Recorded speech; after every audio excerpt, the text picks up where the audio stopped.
Hi guys, so it's been a while since I last posted and I've been restructuring and figuring out what's the new format for the past year paper reviews, and this is what I come up with. So if you get any feedbacks, feel free to leave it in the comments section, and I hope this is more suited for everyone's liking. So a special shout out here to my membership subscribers. At the moment we have one only, and he or she is donating us $1 per month to fund our channel operation. So thank you. Your help is much appreciated. So without further ado, let's get started with the video. So for the first question, what we have here is 200,017 in figures. So after I write everything down, this should be the final answer. As for part 2, okay, this is the typical question that appears in course paper. So you have to decide which and where to put the brackets in order to get this final results over here. So let me think about it. Okay. So if I were the students, I'll be putting it here, because 7 minus 2 plus 4, then you get 9 as your final results. As for the next one, things you need to pay attention to is the X over there. So I'll be highlighting those with X with a yellow shade. And the answer should be this. When I shift the 2x, then it becomes plus. Then you get 5x equals to 6, where x is actually 6 over 5. If you want to write it in mixed number, you can do that as well. Okay, but I would just leave it like this. Moving on to question 4. So what we have here is to find the value of x and y. So first thing first, I noticed that through alternate angle, my x can be transferred down to here. And I can use 180. Okay, x plus 120 equals to 180. X will be 180 minus 120, which get you the value of 60. So with this 60 in place, we can now proceed to calculate this part that I colored in blue.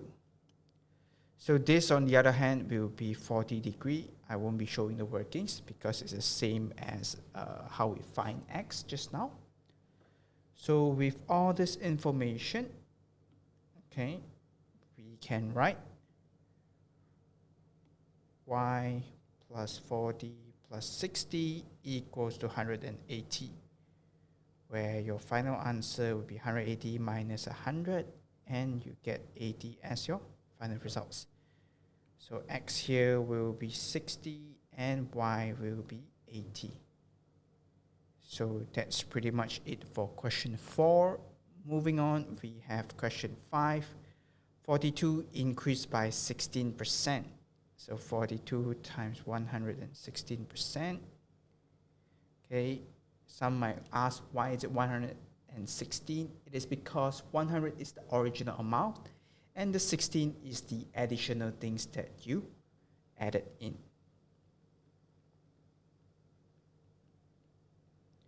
So through this, you can trace it from your calculator. The answer should be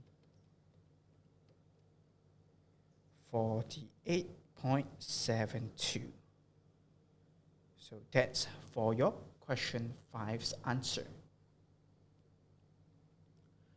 Moving on to question 6, they're asking you to factorize this. Okay, it is pretty straightforward. All you need to do is to extract the common factor here, which is our 4.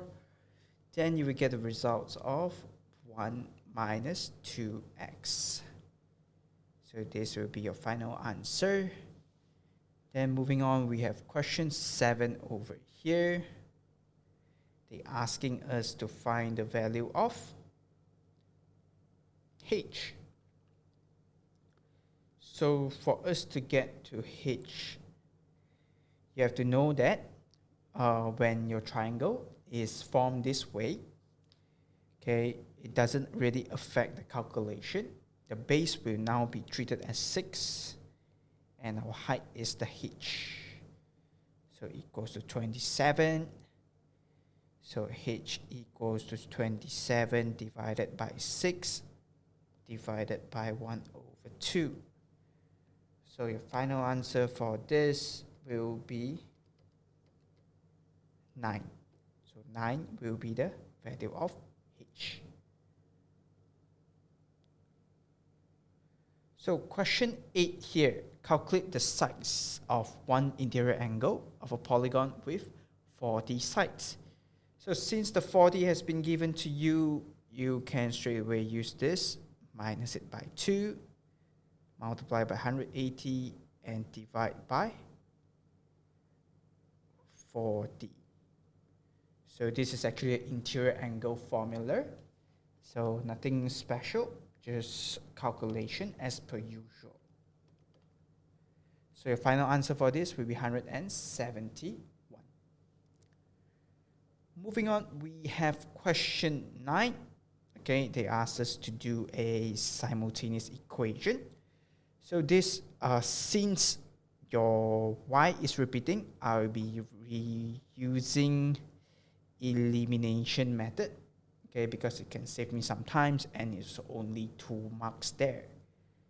So nothing much, just proceed with your calculation. I'll be taking 1 plus 2. So I have 2x plus y. It was being added with 3x minus y, sorry. And it is equals to 7 plus 8. So this you will get 5x equals to 15. X will be 3. Whereby for your y over there, when your x is 3, let's say I sub x equals to 3 into 1 maybe. So I get 2, 3 plus y equals to 7. Y equals to 7 minus 6. So your y's answer will be 1, while your x will be 3. So moving on, we have question 10. Okay, so I first change the 1 over 3 into mixed number. Then I proceed with swapping them upside down, get rid of this. So it's actually 5 over 8, where it is already in the simplest form. So that will be your final answer. Moving on, we have question 11 here. Okay, so numbers compared to numbers. Okay, this is the trick here. While unknown compared to unknown. So the unknown here is the x. 2 times 5 is 10. X to the power of 2 plus 5. So final answer is this. Okay, so pretty straightforward and easy so far.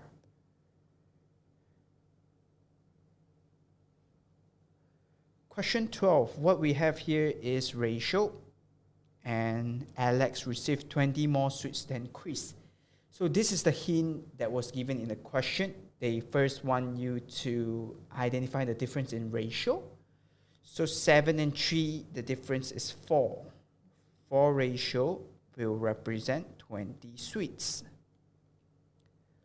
which means one of it will be 5 sweets. So Chris has 3 ratio, so 5 times 3 will be Chris results as 15. Okay? So question 13, the length of one rectangle is 12 and the diagonal is 13. So the main thing that was being assessed here is whether you understand the term diagonal or not. So what diagonal basically means is, let's say you have a rectangle here. When you join the opposite corners up, that is your diagonal. So over here is 13, okay, and then one of the side is 12. So it doesn't really matter which side is 12 because in Pythagoras Theorem, we will add up the sides anyway. So let's say I set this as x. So we have x squared plus 12 squared equals to 13 squared. To find x, all you need to do is to take 13 squared minus 12 squared. So key in your calculator. Then you get answers as 5. If you were to stop here, then you fall for the trap that was being set by the examiner. What they want you to take note was the question is asking for area. So the additional steps that you have to take will be taking 12 times 5. Then you will get your final answer as 60 for this. Okay, so this is the tricky part in question 13. Question 14, pretty straightforward. So for this type of question, the reason why they include it is because you can't actually key into a calculator. So you can try keying it in, but 10 to the power of 199 will straight away get you mathematical error. So for you to make the calculation possible, there's some adjustment that you need to make, which is to make your tree. Okay, let's say if I were to shift it by one step, I make it to 0.3. Then I will have 10 to the power of 1 to 200 already because I take the 10 to the back. However, this still can't be accepted because the power of the 10 is different. One is 200, one is 201. So you have to shift it twice and get to 0.03 times 10 to the power of 201, added with 2 times 10 to the power of 201. So from here, you add them up, 2.03 times 10 to the power of 201. That will be your final answer. So you notice after the first 10 questions, the question is starting to getting slightly trickier. So let's move on and check on the rest of the question. So question 15, pretty straightforward. Nothing special. 60 over 360 times pi times 7.5 squared. So key in your calculator, then you should get your results as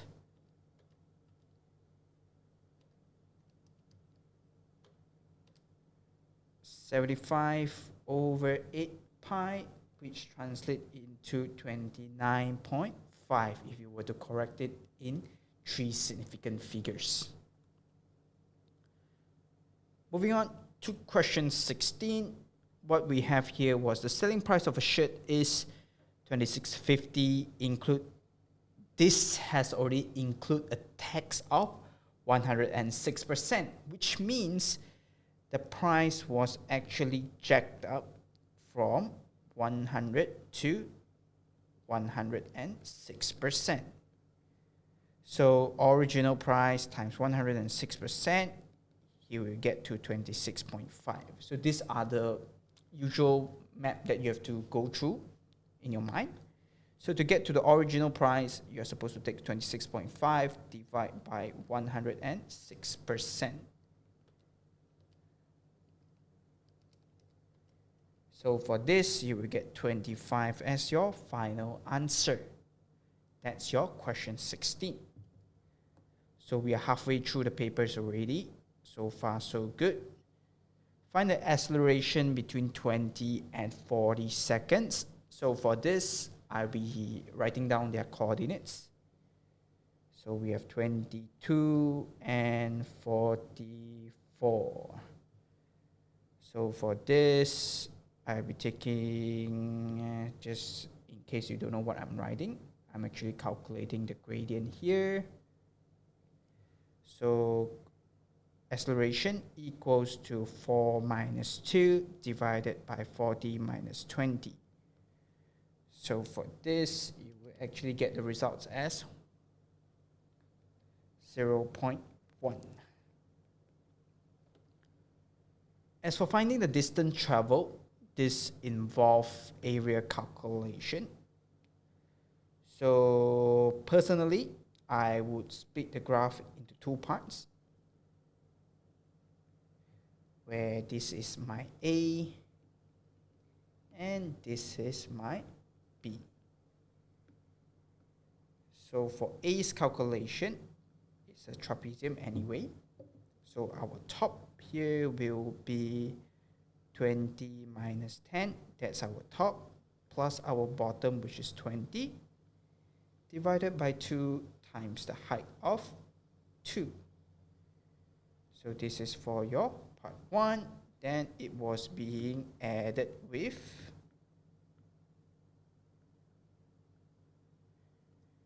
our part red color over there, where the shape looks something like this. Okay, anyway, it doesn't really matter much. So the top now will be 2. 2 is actually a value over here, and the bottom is 4 divided by 2 multiplied with the height. The height here will be 40 minus 20.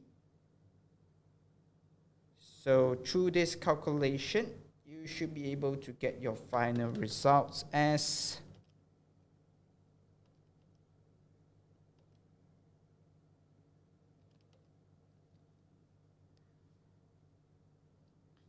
90. Okay, so this is for your 17B. Moving on to question 18, the side of isosceles are measured to the correct nearest millimeters.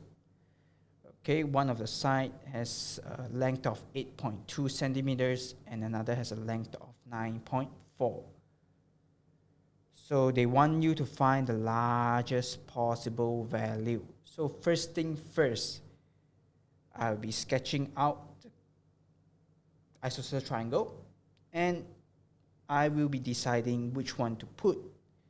So since they give us a 9.4 as one of the possible side, I will be putting those down so that this is the biggest outcome that's possible.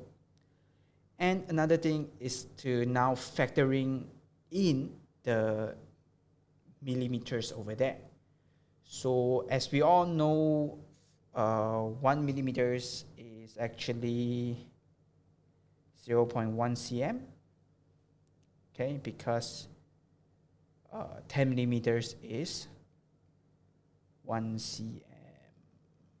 Okay, so with this, the rounding value is actually 0.1 being divided by 2.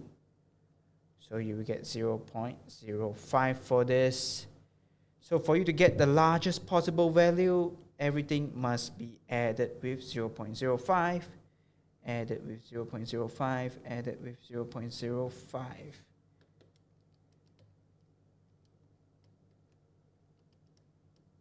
So your final answer will end up at 27.15.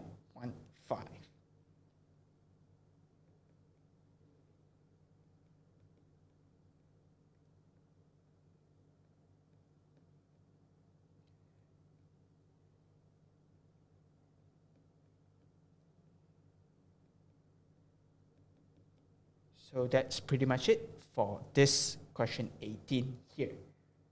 Moving on, we have question 19. They asked us you to find the value of x. Okay, so this is actually sine rule. I'll be using sine x over 8 equals to sine 100 over 9. So the next thing that I'm going to do is to cross multiply them. So you get 9 sine x equals to sine 100 times 8. So if you were to key in the calculator, please remember to close the bracket first. So personally, I wouldn't leave the 9 over here. I would straight away write this thing down. which is over 9. So from here, I can proceed with my calculation. X equals to sine inverse sine 100 multiplied by 8 divided by 9.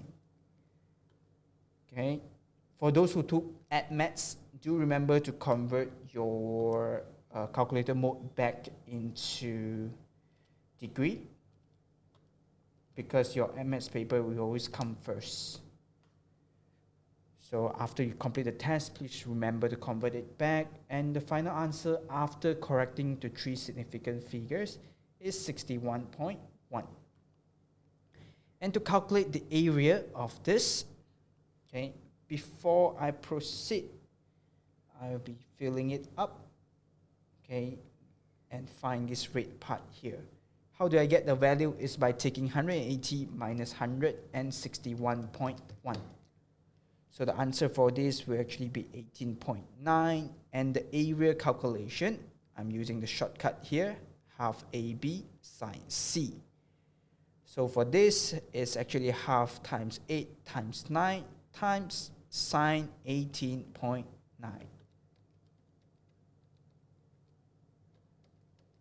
So your answer will be 11.7 after correcting it to 3 significant figures. Okay, so this is pretty much it for question 19, part A and B.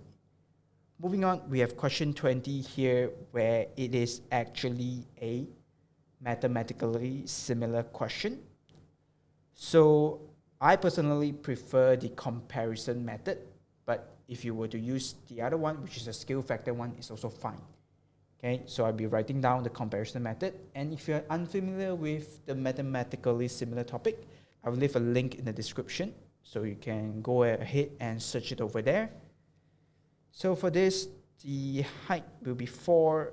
The volume of the model is 12, but I'll be using a cube root here because there is a cube at the CM over there.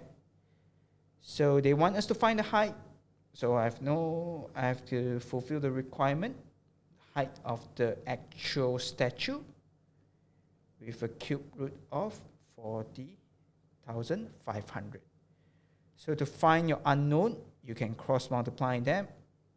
So I will skip one of the steps by bringing the cube root of 12 straight to the denominator side. So keying it into your calculator, you should be getting 60 as your final answer. Okay, so this is for your question 20. Let's move on to the last few questions that we have here. They ask you to differentiate, yes, finally something from the newly added topics. So remember, just some context for you, for those who is unfamiliar with this topic. When you don't have anything, you can leave it as x to the power of 0. When they just write x, you can put it as 1. Then I will leave this unchanged. So the step is always to take out the power that we have over here, multiplied to the variables at the front of the unknowns. Then from the original power, you have to minus it by 1. So let's go back to the question. 0 times 6, straight away, it will be ignored actually. Okay.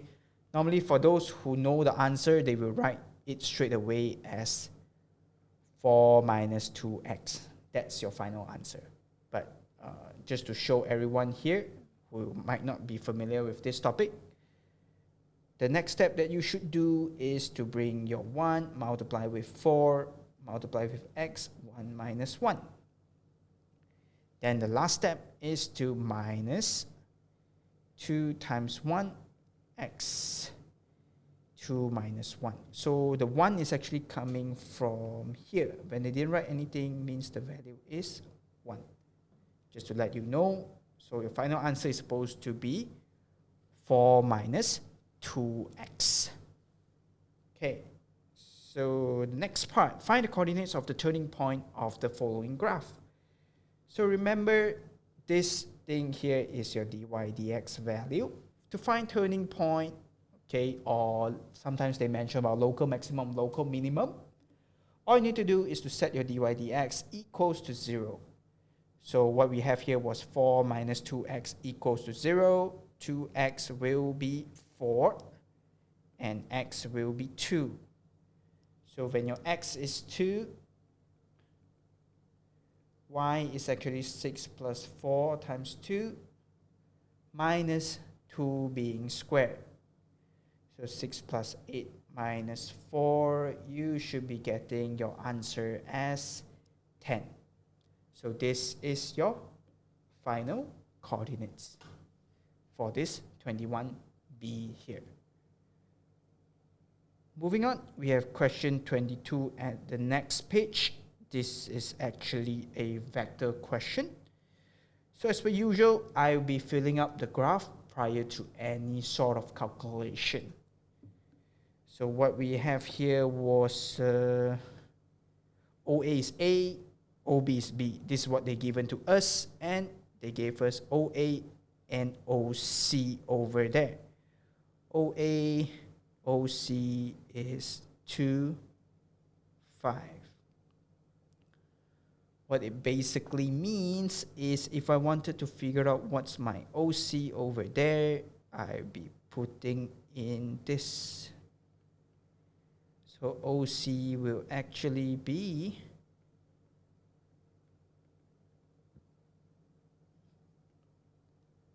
5a over 2.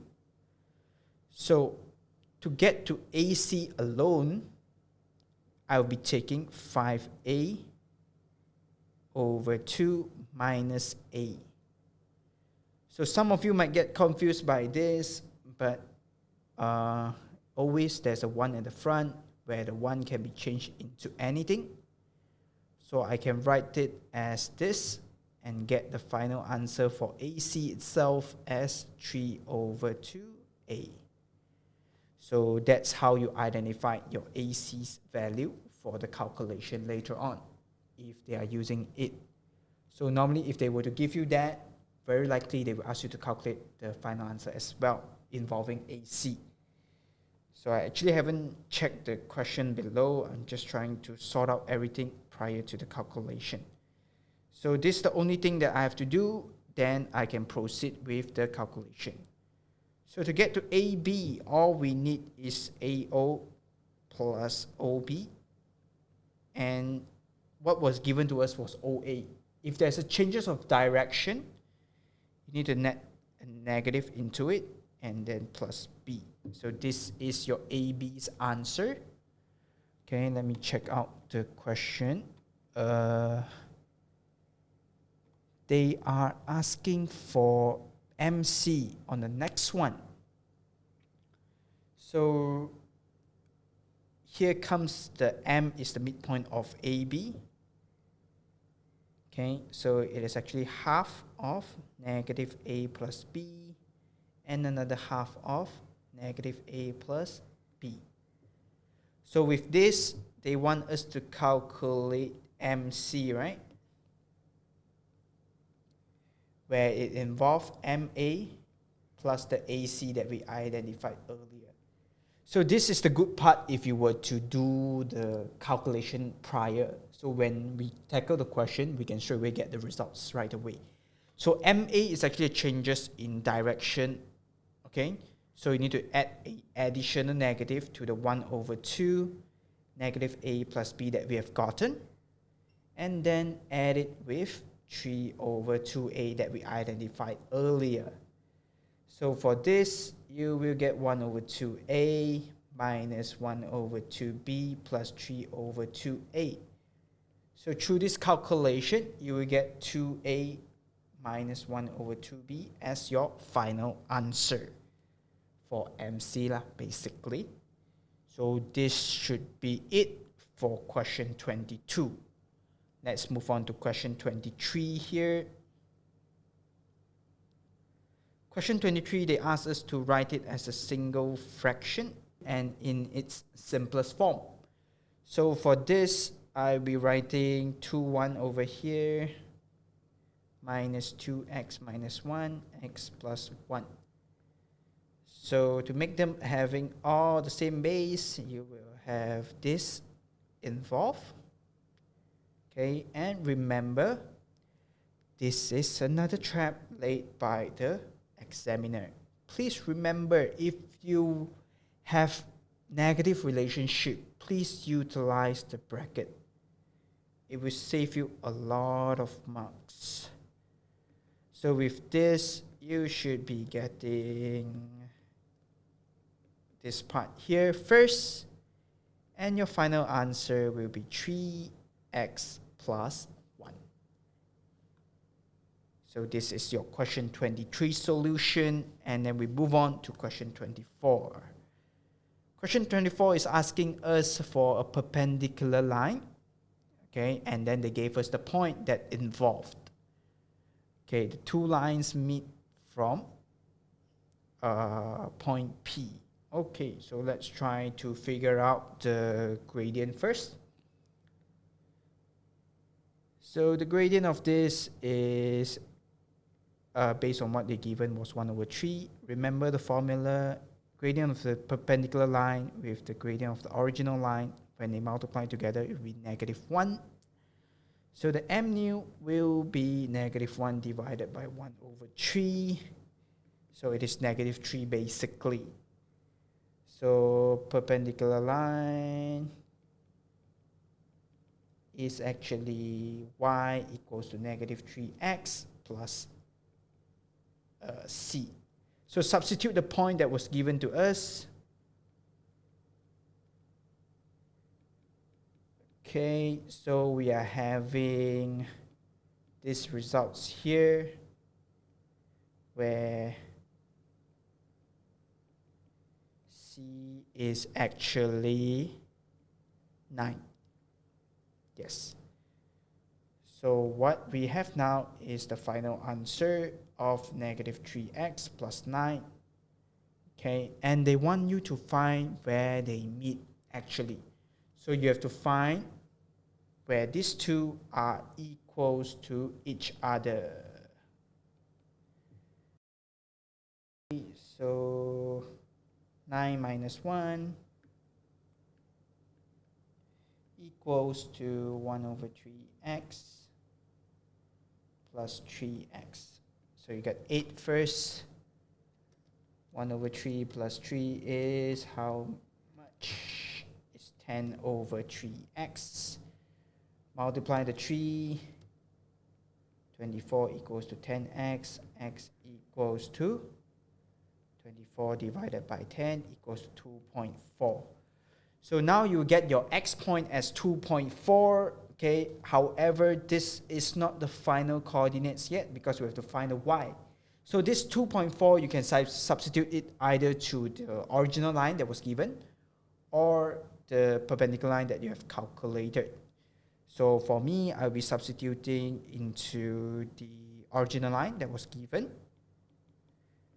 So 2.4 times 1 over 3, and add it by 1. You should be getting 9 over 5, which translates into 1.8. So this thing here will be your final answer. So that's pretty much it for question 24. This is actually quite new. Okay, I never seen them assess you this way. So do read through the question and get it sorted out accordingly. So question 25, again, the new syllabus. So this is just tangent, inverse, the 2 over there. But things to take note was you need to use the quadrant concept. So for tangent to be positive, remember, all school teacher crazy. So based on the initial, you should know at part A, okay, you might have an answer over there. And for part T, you might have another answer over there. So let's run the calculation. Tangent inverse 2 you are getting 63.43. For degrees, I'll be taking 2 decimal place to be safe. Okay, this 63.43 actually represent this part. Okay, so the other one will be reflected over here, where from 180, you have to go through another 63.43. So the second answer will actually be 180 plus 63.43, which translate into 243.43. So these two will be the two answers that is meant for question 25. And lastly, we got our last question here as question 26. Okay, so for the front, I noticed that u was repeating. Okay, let's say I took out the u first. I will have a balance of x minus 2. As for the one at the back, I will be taking negative out from them. That's why you will saw me changes the plus 2 into negative 2.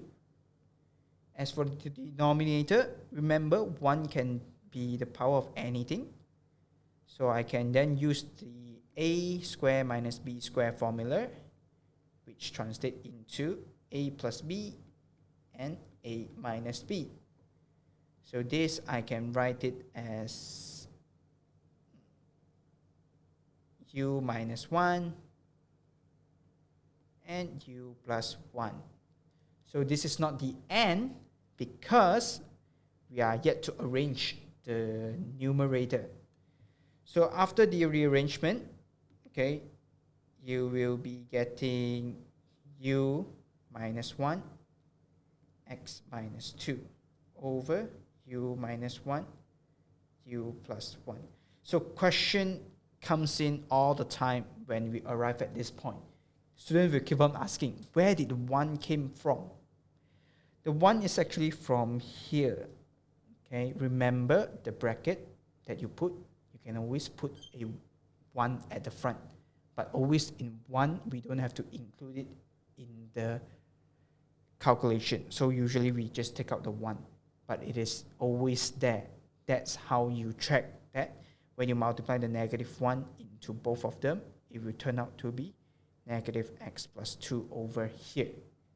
So with this, you notice that you can cut this 2 off, and your final answer for this question will be x minus 2 u plus 1. So this is pretty much it for question 26. If you like this new format, feel free to give me some feedbacks in the comment section, and I wish you all the best in your upcoming examination. Thank you. Bye.